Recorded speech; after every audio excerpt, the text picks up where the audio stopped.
didn't know the difference between right and wrong. He just had compulsions that were far too overbearing to stick to what was right.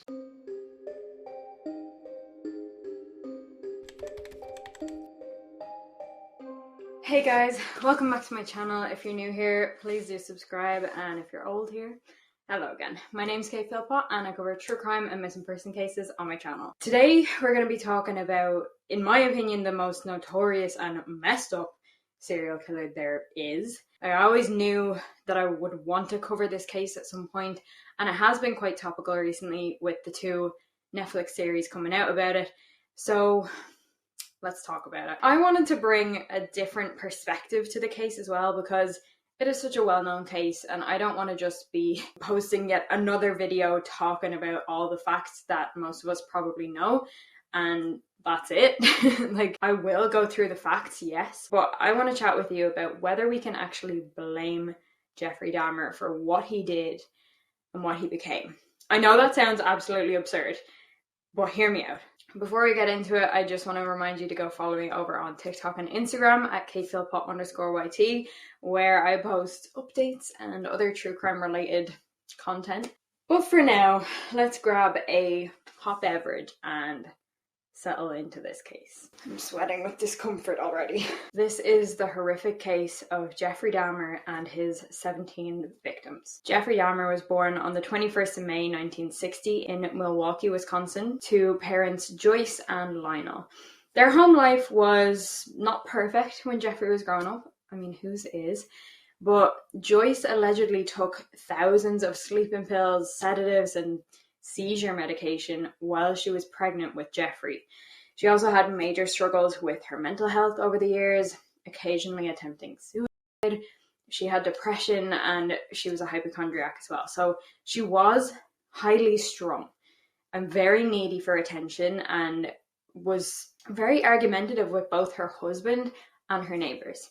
So Lionel, her husband, was emotionally distant because he was out working for the family. But this was kind of the norm in those times. Like, that's not the craziest thing. Some sources say that as an infant, Jeffrey was deprived of attention, or at least he was in those early childhood years at some point. As a young child, though, Jeffrey was relatively normal. He was happy. He had energy. He was a normal child. But then something changed not too long before his 4th birthday.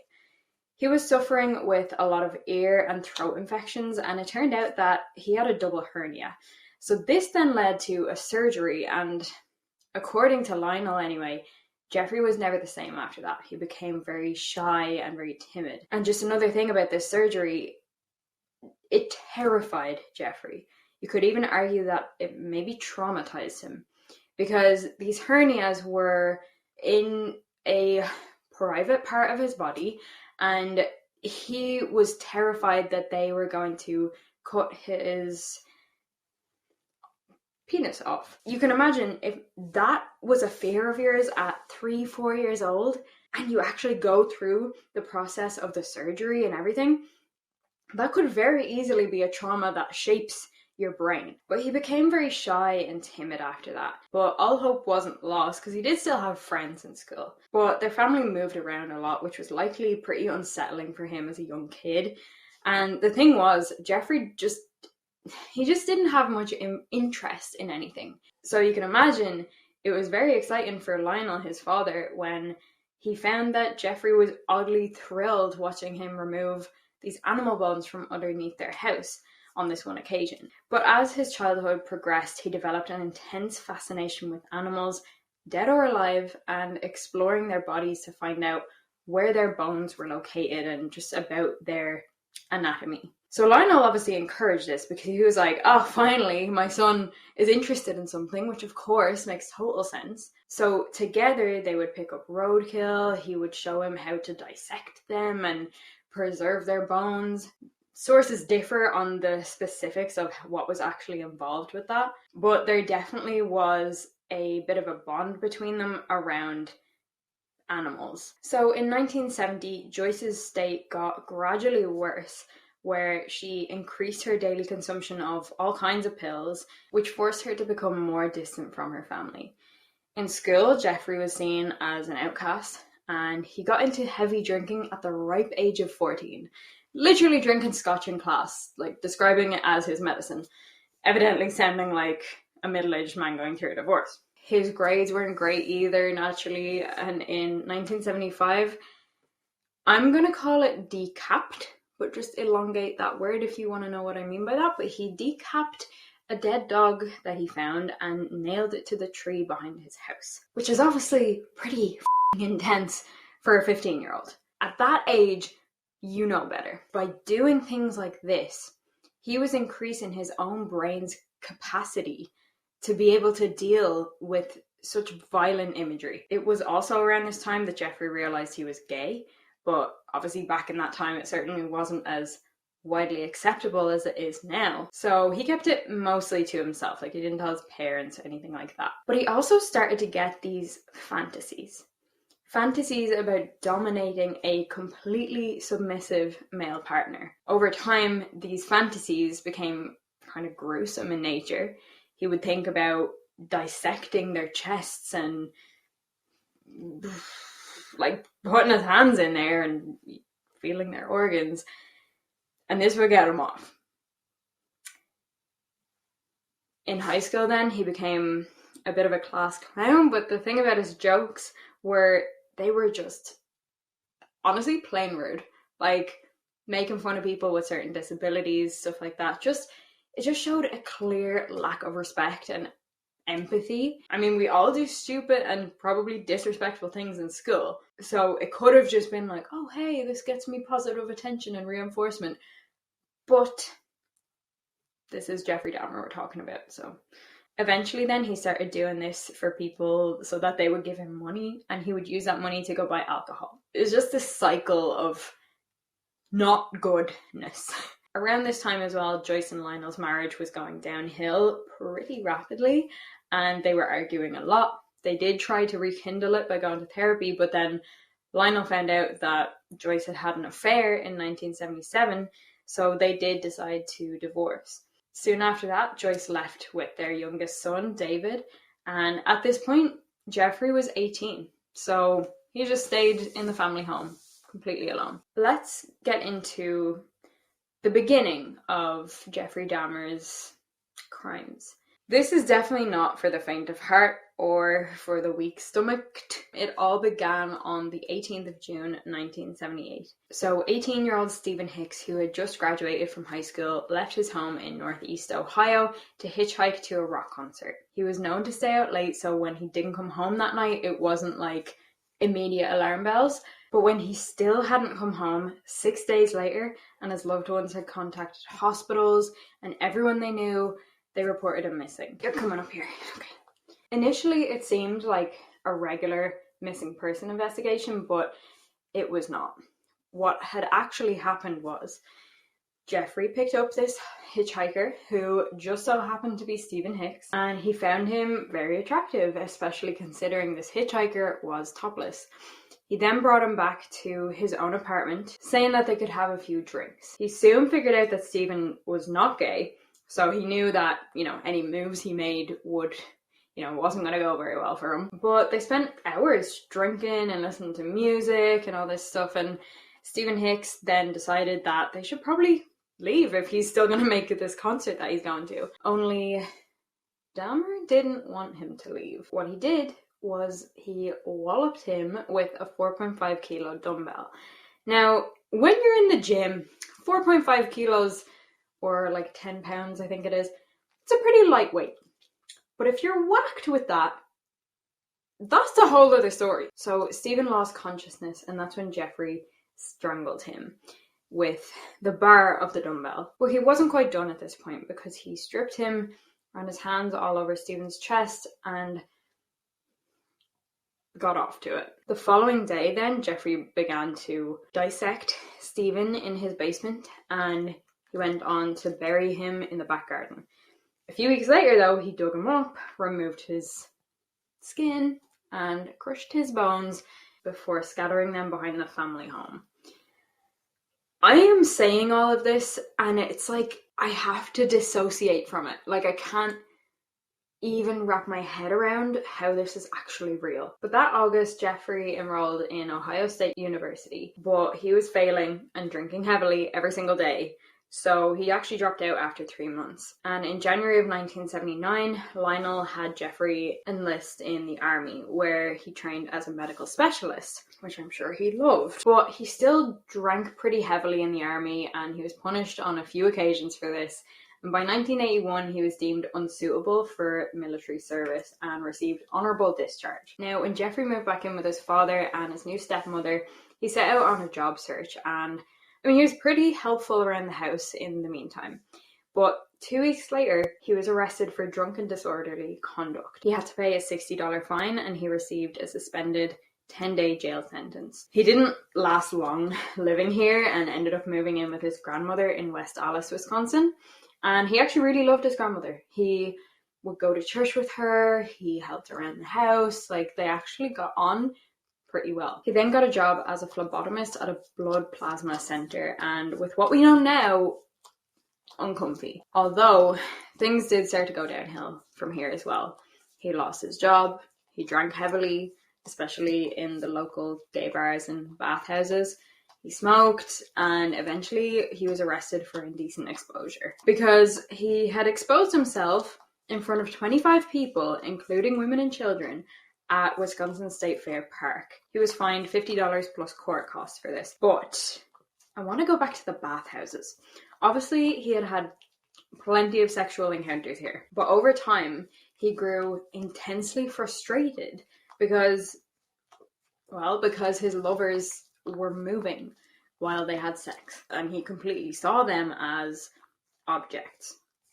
Inanimate objects, basically just things he could use for sexual pleasure. So that's when he started drugging them and waiting until they fell asleep before he had his wicked way. In 1986, he was arrested for lewd and lascivious behavior for masturbating in the presence of 2 12-year-old boys.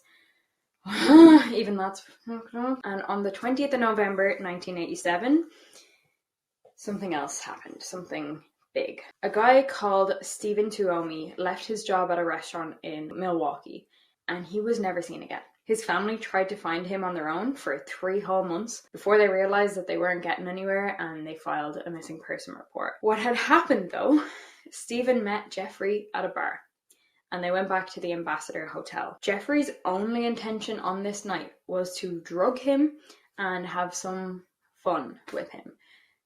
I mean, Jeffrey Dahmer type of fun, but he had no intention of killing him. And he was shocked even himself when he did, because he woke up the next morning having been blackout drunk the night before.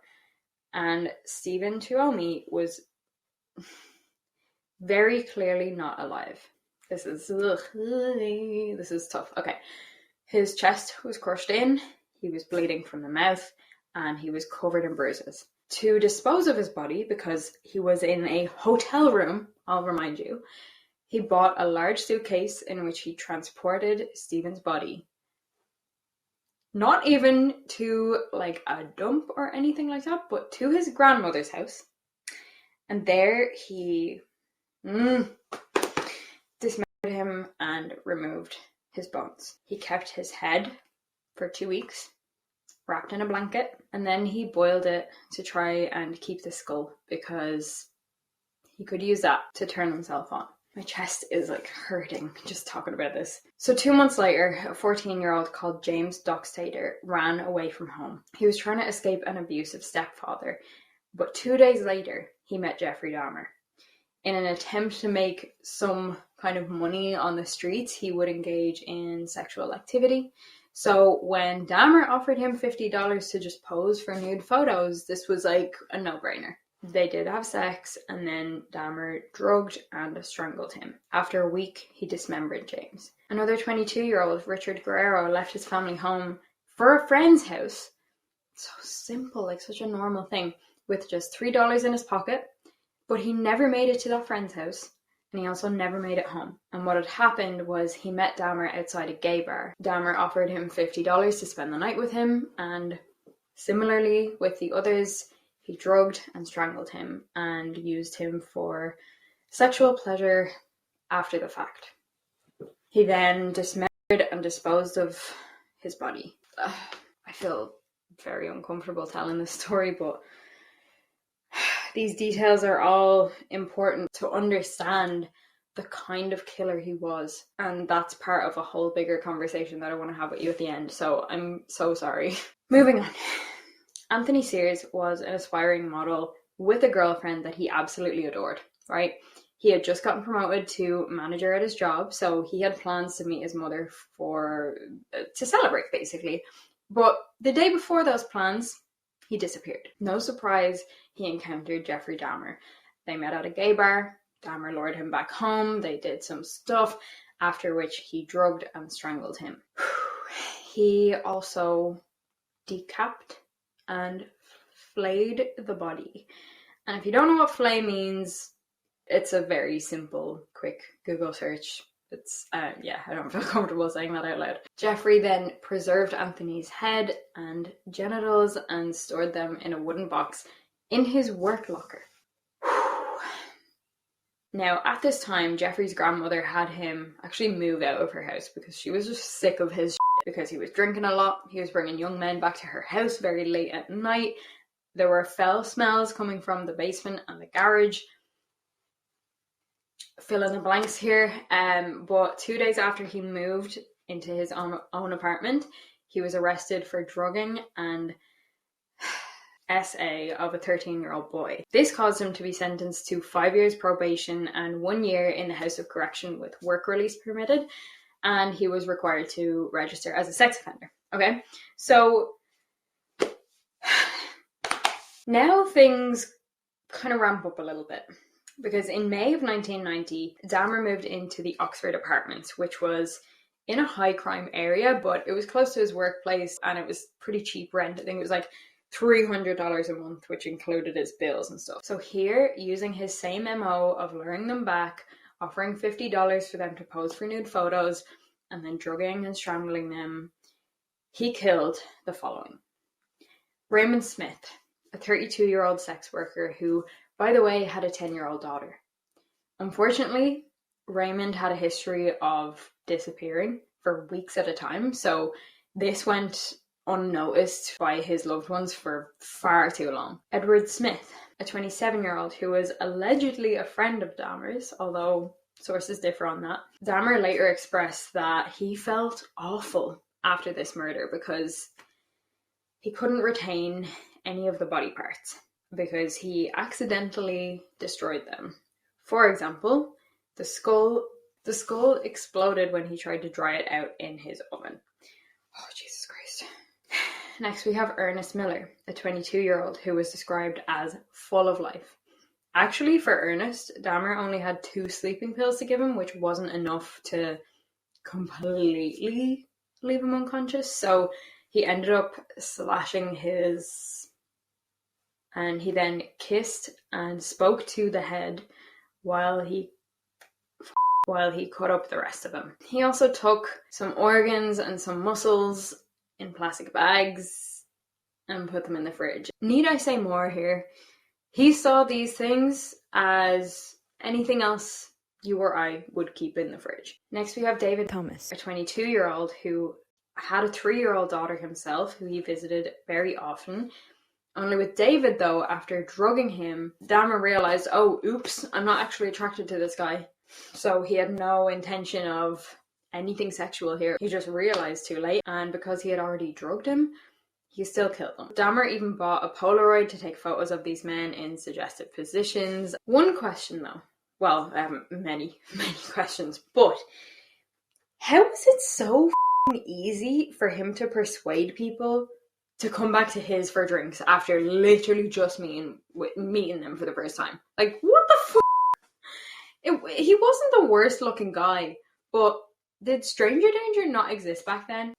2 theories here, right? Either it was a numbers game and he just talked to so many people and he finally got, if you had like a low conversion rate, or are we only cautious of things like that now because of people like Jeffrey Dahmer that will bring you back to their apartment and kill you and do all these things? I don't know. Now, at this point, Dahmer did slow down for a bit. He didn't kill anyone for 5 months. It was around this time that he struggled with his own mental health, so anxiety, depression, suicidal thoughts even. And as awful as this is to say about any human being, and I would never, ever, ever say this about a non-serial killer human being who is struggling with these mental health issues, I feel like it's justified in this case.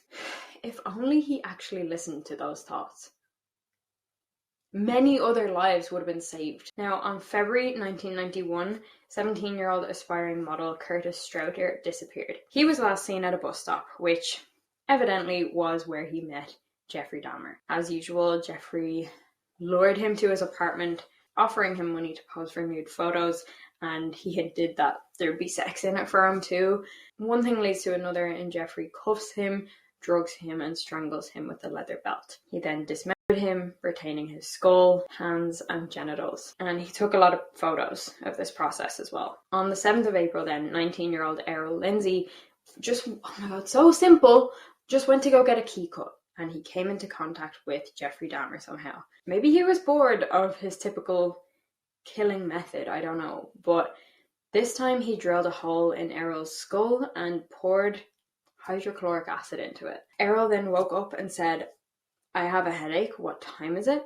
Obviously very confused. Dahmer wasn't having any of this, so he drugged him even more and strangled him to death before carrying out his typical post-mortem process. As 1991 progressed then, the residents of the Oxford apartments where Dahmer was living were increasingly complaining about the foul smells coming from Jeffrey's apartment, as well as the sound of falling objects and the occasional sound of chainsawing. Oh my god, I'm so excited. Obviously, the manager of the building confronted him with this, but Jeffrey nonchalantly blamed it on his freezer breaking and that it caused some meat to go bad. I just wonder how this smell didn't bother him. Like, I know he was fascinated by what he was doing, but as humans, we are literally hardwired to be absolutely repulsed by that smell. So why is this? And potentially because of his brain's association of that smell with something that brought him,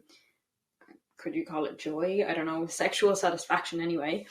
Like, for you or I, when we go smell something like sun cream, let's say, and it makes you really happy because it reminds you of summers that you spent at your best friend's house and having so much fun. I don't know if it was something like that for him, but it's just strange how it's something that we are really hardwired to have a complete repulsion to. But then anything that Jeffrey Dahmer did, we are hardwired to be repulsed by, unless something goes extremely, extremely wrong, which clearly it had for him. In May 1991, 31-year-old Anthony Hughes went missing.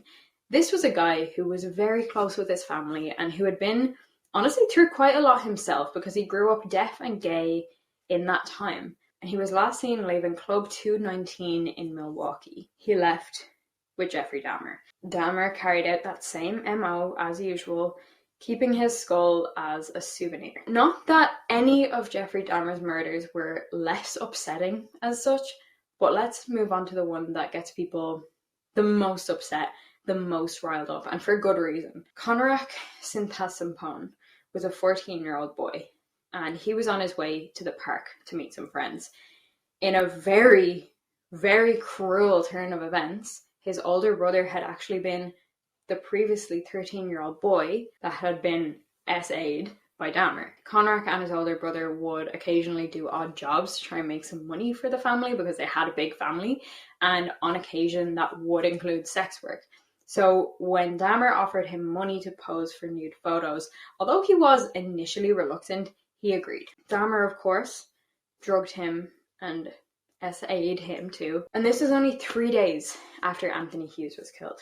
And actually, Anthony's body was still on the floor of Dahmer's apartment. Dahmer drank some beers and lay beside him for a while, Conrad being unconscious, and then he left the apartment to buy some more alcohol.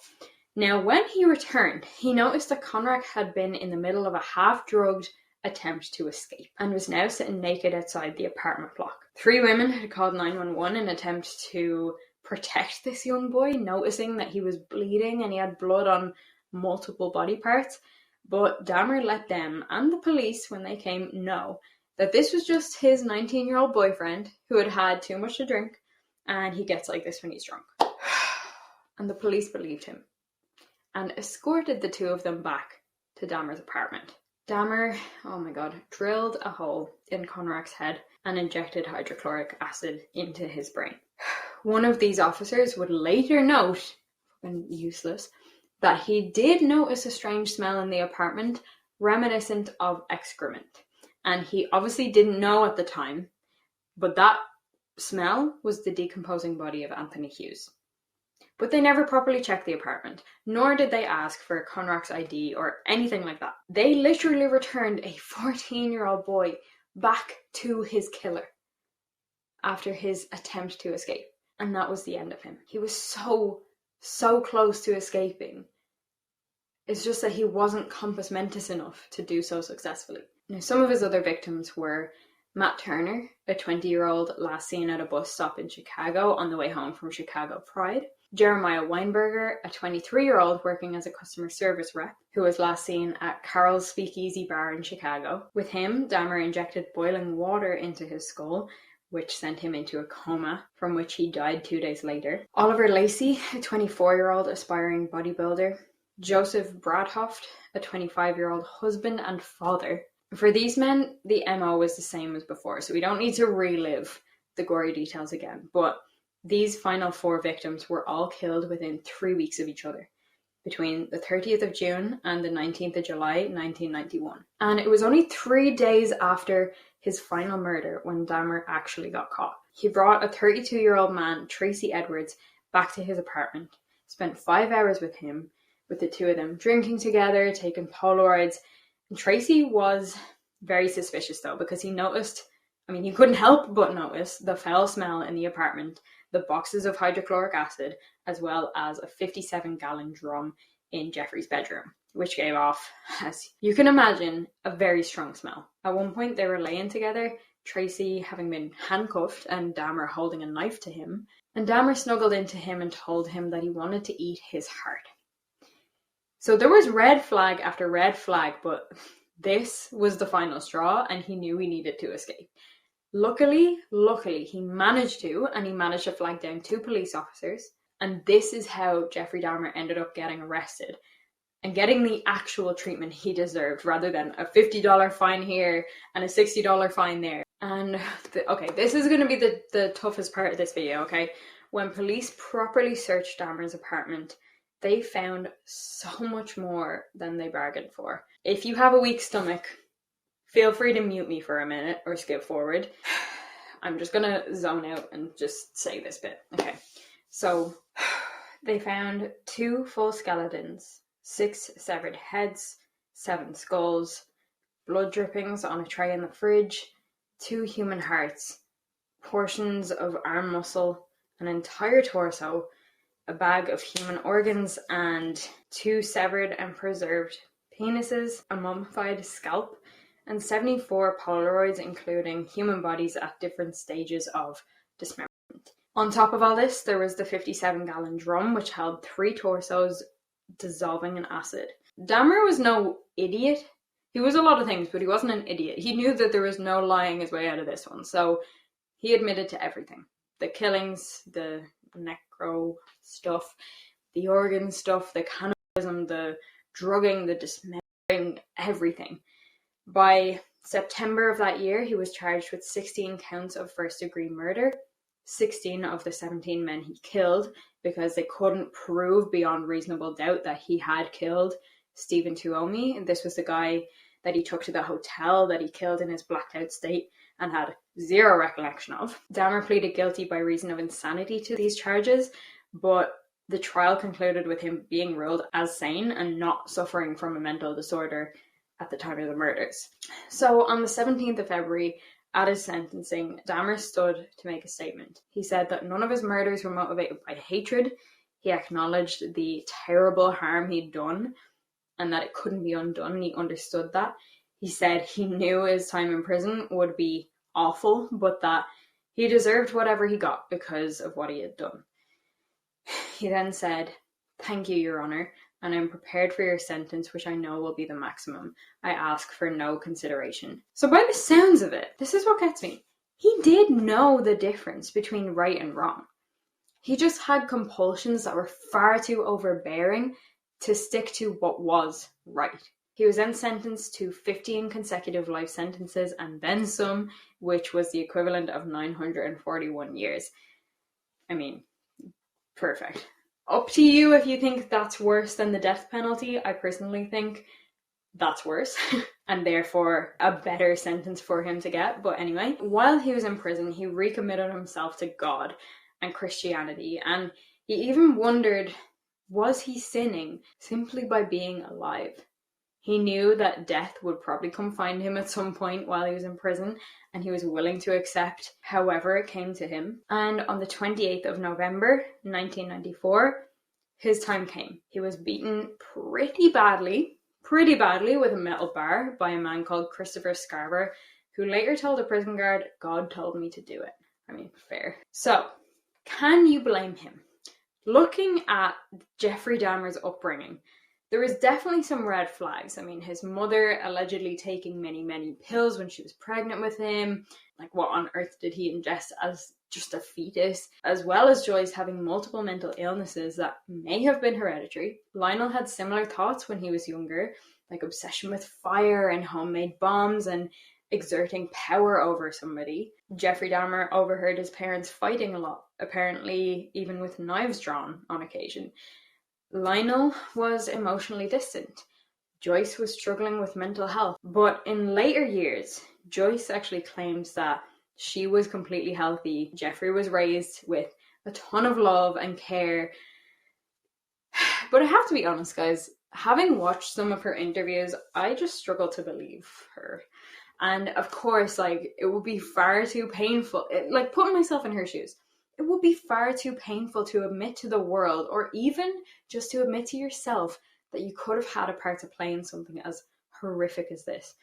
My personal guess, and this is not based on fact, this is just an opinion, but I do think she just couldn't face taking any kind of responsibility for that. And to be fair, that would be a very, very normal psychological response to something so painful. Like, you brought this person into the world, and look at their legacy. You also have the red flag of the hernia operation changing him, and that may have literally traumatized him because of the fears that brought up for him at such a young age. So, was it things like these that caused Jeffrey Dahmer to commit the crimes he did? Or was it moving around a lot as a child, exploring roadkill with his dad, normalizing things like dissection to his brain at such a young age? Was there something passed along to Jeffrey from his dad with the thoughts that he had? Or maybe it was prolonged alcohol damage in Jeffrey's brain. I mean, he started drinking heavily at age 14. His brain was still developing. Like, how could that not have an impact? Or was it his own mental illnesses that he struggled with? Because he had been diagnosed with borderline personality disorder, schizotypal personality disorder, necrophilia, alcohol dependence, and a psychotic disorder at one point. His personality disorder had features of antisocial, obsessive compulsive, sadistic, and fetishistic nature. Some insights from forensic psychologists to consider are the fact that Jeffrey Dahmer was cunning and controlled. Like I said, he had morals. It's just that his compulsions were so much stronger than those morals. And he harbored deep feelings of alienation for most of his life. That is going to impact you. He was impulsive. He was suspicious of other people, and he was deeply saddened by his lack of accomplishments in life. Note that he always had to drink before committing these crimes, which may have been him using alcohol as a tool to take the edge off because he knew it was wrong. Forensic psychiatrist George Palermo stated that the murders were a result of pent-up aggression with himself because he hated that he was gay. He wanted to kill the source of his homosexual attraction to these men. So, and this is a quote, "In them he killed what he hated in himself." So all of this brings us back to, can you blame him? Was it inevitable that Jeffrey Dahmer turned out this way. Personally, I don't think any one of these things I've mentioned here will be a strong enough thing to create a serial killer as fucked up as Jeffrey Dahmer. But when you put all of it together and you combine what was passed down genetically from his parents, environmental factors, the double hernia surgery changing him, the growing up gay when it wasn't widely accepted, the being exposed to violence and dead animals and dissection and alcohol from a very young age, like all of these things combined seem to have created this absolute monster, which, to be honest, monster is far too light a word to describe him. I don't know. I know this is an uncomfortable conversation. I know a lot of you aren't even going to want to be open to this conversation, but I want to know your thoughts on it. Was it inevitable? Could it have been stopped? Could he have been rehabilitated at any point? Was his unsociable, unacceptable behavior just enabled for way too long? Because he had done some pretty messed up things even outside the murders, like before they ever even happened. And he was never like really punished for a lot of those things, except for tiny little fines or like a few days in prison here and there. Which, like, is that really going to impact you? Are you really going to learn a proper lesson from that? What was the course of action that could have taken place where this wouldn't have happened the way it did? Now, just a little word on his family. Lionel went on to publish a book called A Father's Story in 1994, and he donated a portion of the proceeds to the victims' families. Honestly, I think that would be a very interesting read. Joyce attempted suicide multiple times, but she actually ended up dying of cancer in November of the year 2000. Jeffrey's younger brother, David, I haven't said much about him. We don't really know a whole lot about him. He basically changed his surname and he's living in anonymity, which is totally fair. I would do the same. And that concludes this video. Thank you so much for bearing with me, keeping an open mind to the points that I'm bringing up here, because it's by understanding and learning from cases like this that we can actually figure out how to move forward and avoid shit like this, because it doesn't have to happen. It shouldn't have to happen. And for God's sake, if you have kids, or if you want to have kids, love them and care for them and protect them from exposure to violence and gore and strife if you can. Those early childhood years just really, really do shape us, and it is our responsibility not to bring more absolute monsters into this world. Thank you so much for watching. Don't forget to follow on TikTok and Instagram at katephilpott_YT, and head over to the Patreon to support the channel. And I'll see you guys in the next video. Bye guys.